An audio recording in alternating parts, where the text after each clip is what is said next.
शिंदे बुलेटिनमध्ये आपल्या सगळ्यांचं स्वागत। या बुलेटिनमध्ये आतापर्यंतच्या सगळ्या महत्त्वाच्या बातम्यांचे सविस्तर अपडेट आपल्याला बघायचे। सुरुवात एका महत्त्वाच्या बातमीने आपण करूया। मुंबई पोलिसांचे दोन चेहरे 24 तासाच्या आत समोर आले। यामध्ये ड्रगची धमकी देणारा पोलीस हवालदार देखील आहे आणि आता आंदोलनाच्या दरम्यान एका मुलीचा विनयभंग करणारा पोलीस अधिकारी देखील समोर आलेला आहे। हेच ते दोन चेहरे आहेत, आम्ही तुम्हाला दाखवतोय।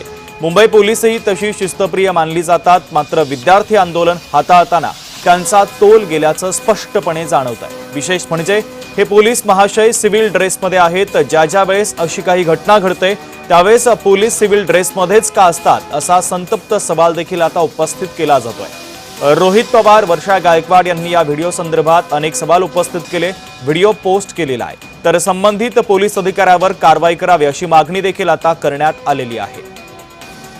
तर ही दोन्ही दृश्य आपण पाहतोय। ड्रगची धमकी देणारा पोलिसाचा व्हिडिओ व्हायरल झालेला होता आणि त्यानंतर मात्र एका आंदोलक मुलीला पोलिसाकडून विनयभंग केल्याचा व्हिडिओ देखील आता सोशल मीडियावर व्हायरल झालेला आहे। यानंतर अनेक सवाल देखील उपस्थित केले जात आहेत।